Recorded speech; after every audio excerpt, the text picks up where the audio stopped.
Acoplamiento, contracción, excitación muscular.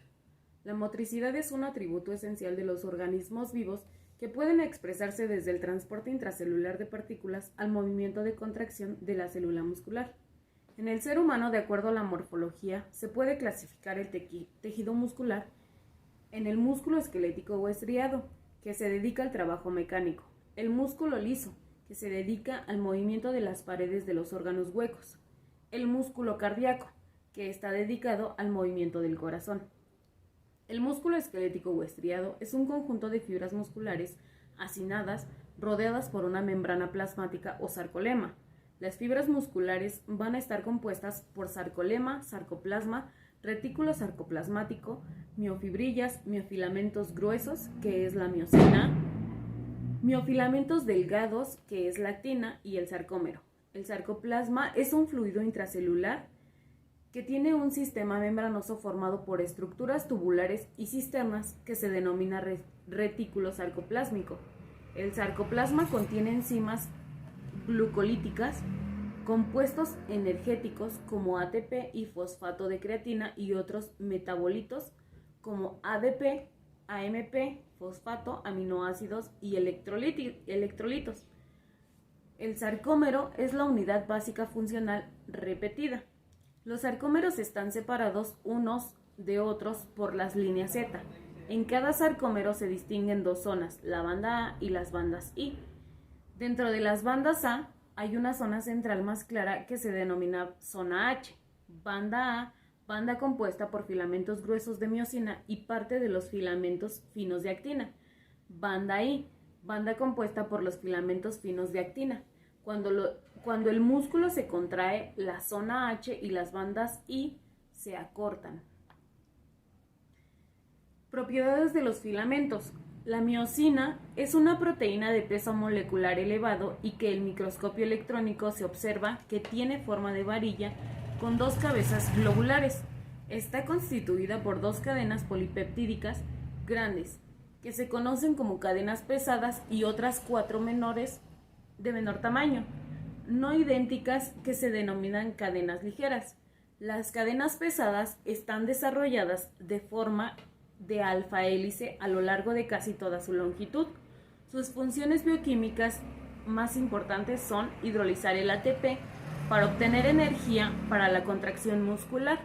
Esta actividad AT-pasa es estimulada por iones de calcio. Se une a la forma polimerizada de actina para producir la fuerza generadora de la contracción muscular. La actina es la proteína estructural de los filamentos delgados. Se encuentra en dos formas, la actina G, actina globular, y la actina F, actina fibrosa. Otras dos proteínas esenciales para la actividad contráctil son la tropomiosina y la troponina.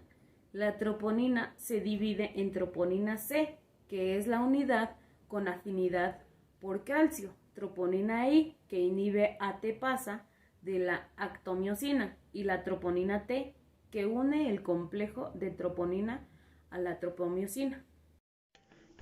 Mecanismo de contracción y relajación. Teoría de los filamentos deslizantes.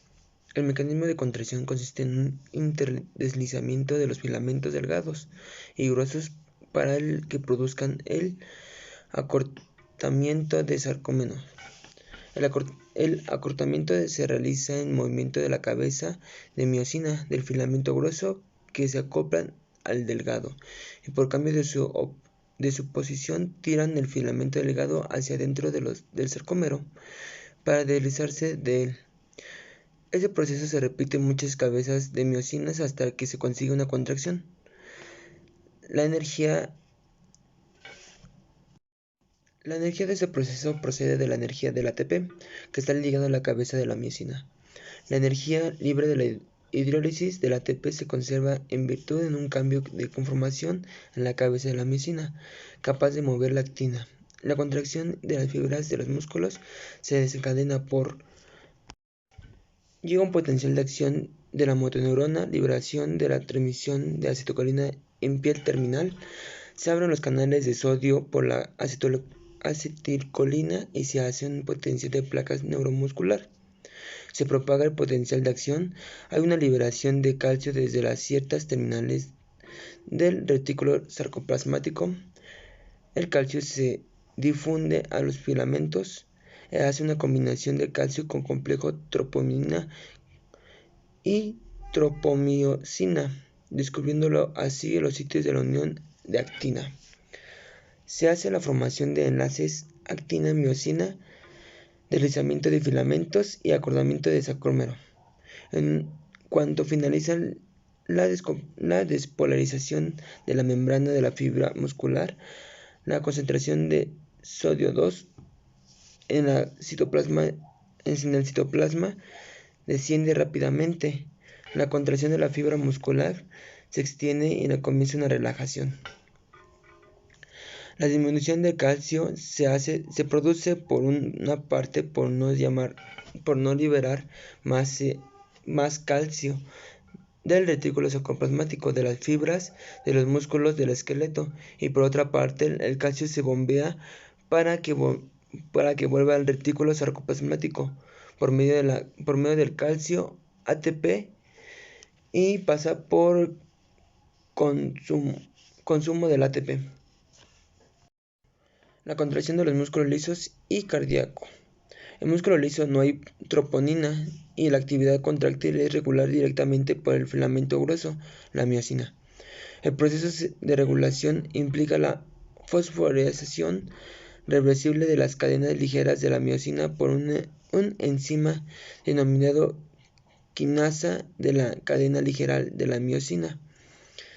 Esta fosforilación es necesaria para la activación de la ATP de la miosina por la actina.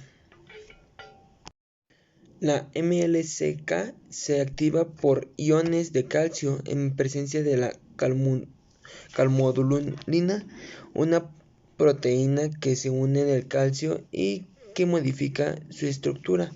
Cuando cesa el estímulo se produce la desfosforilación de la MLCK, que por una acción de un fosforilasa independiente del calcio.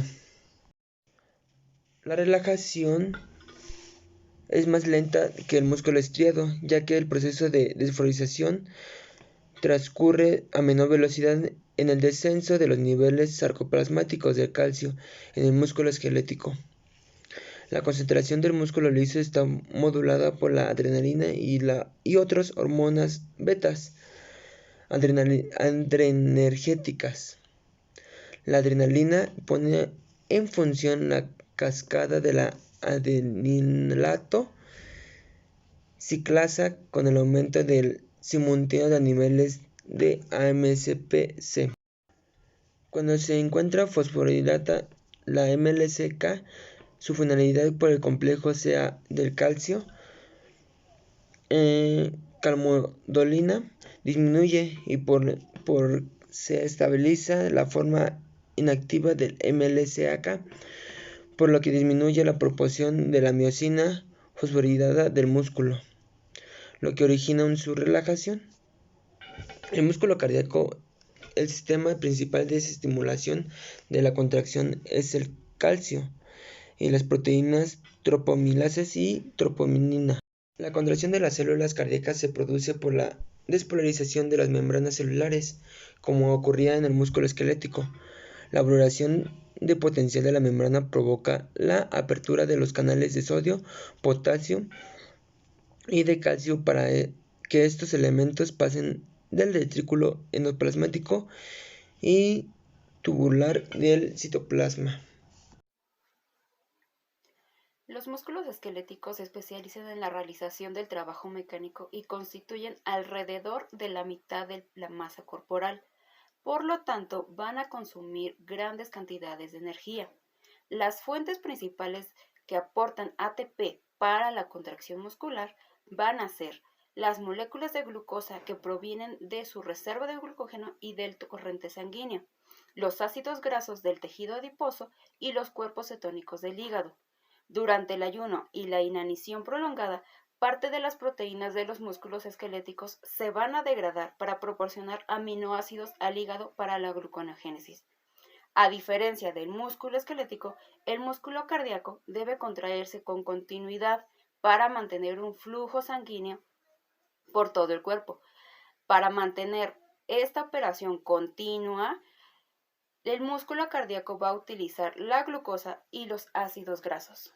La cantidad de ATP en el músculo esquelético es solo suficiente para proporcionar energía para la contracción durante unos segundos. En consecuencia, las células musculares han desarrollado múltiples mecanismos para regenerar el ATP necesario para mantener el ciclo de la contracción y de la relajación.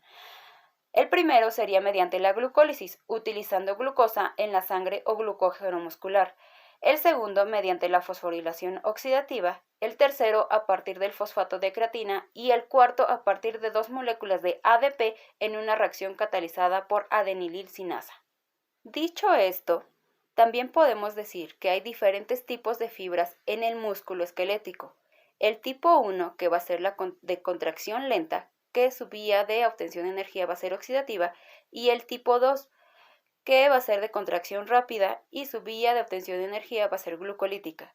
Entonces, las fibras de tipo 1 son rojas porque contienen mioglobina y mitocondrias y su metabolismo es aerobio, ya que mantiene las contracciones relativamente sostenidas, por ejemplo, mantener la postura. Las fibras blancas tipo 2 carecen de mioglobina y contienen pocas mitocondrias, obtienen su energía de la glucólisis anaerobia y realizan contracciones de duración relativamente corta. La proporción de estos dos tipos de fibras varía entre los músculos del cuerpo según la función y el entrenamiento. Por ejemplo, la cantidad de fibras de tipo 1 en ciertos músculos de las piernas aumenta en atletas que entrenan más maratones, mientras que la cantidad de fibras de tipo 2 aumenta en los velocistas.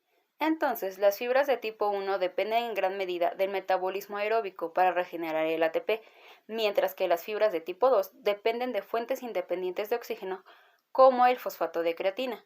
Por esta razón, muchos atletas de resistencia dependen de la carga de carbohidratos, la ingesta de comida que consiste predominantemente en alimentos con un alto contenido de almidón, en un esfuerzo por aumentar el tamaño de sus reservas de glucógeno, mientras que algunos velocistas intentarán aumentar el grupo de fosfato de creatina en sus músculos mediante la ingesta de creatina como un suplemento dietético.